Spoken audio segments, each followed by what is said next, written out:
Hello mga ka-Friends TV. For today's video po ay akin pong ituturo sa inyo kung paano po natin i-withdraw o i-encash po ang atin pong sahod sa Facebook sa pamamagitan po ng GCash galing po sa PayPal account. So ang pinakauna po natin gagawin ay buksan po natin ang atin pong PayPal, hindi po yung GCash. At silipin po natin kung naka-convert na po ba yung atin pong sweldo from US dollars to peso. So, ang ating pong gagawin, bubukas po tayo ng ating Chrome. Pwede po tayong gumamit ng desktop, pwede rin pong cellphone, pero sa akin po, gumamit po tayo ng laptop at punta lang po tayo sa atin pong PayPal at i-encode lang po natin ang atin pong email at password. So, ayan po. So, lumalabas po dito na meron na po tayong pera, kaya lang po ay hindi po siya appear doon po sa Philippine Peso, naka US dollar pa po tayo, kaya kailangan po nating i-convert. At ang gagawin lang po natin ay pipindutin po natin yung tatlong tuldok dyan sa katapat po ng US dollar. And then, currency po natin at ilalagay po natin sa Philippine Peso. Tapos, i-next lang po natin. Tapos, i-convert lang po natin lahat, no? So, ang akin pong sahod ay 25.27. So, i-convert lang po natin lahat at boom! Ayan po.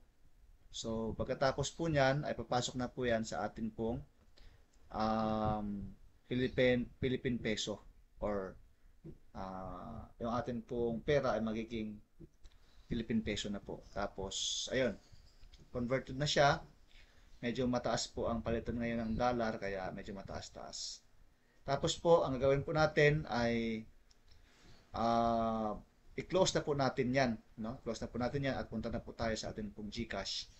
At i-cash in na po natin yung ating pong kita sa Facebook. Alright. So, buksan po natin ang ating pong GCash. And then, punta po tayo sa cash in. Ayan, pinutin po natin yung cash in. And then, global banks and partners po. Ayan po, no? And then, pag na pindot na po natin, ay atin pong pipiliin yung PayPal. At kung atin pong makikita, doon sa atin pong PayPal ay reflected na po yung Philippine Peso. At meron na po tayong pera dyan, no? Na 1,400 plus. And then, ilagay nyo na po yung inyong i-encash na amount at sagad na po natin ano. So dahil may charge po kasi ito ay do the mathematics po dahil ang charge po dito ay parang 0.01%, no. So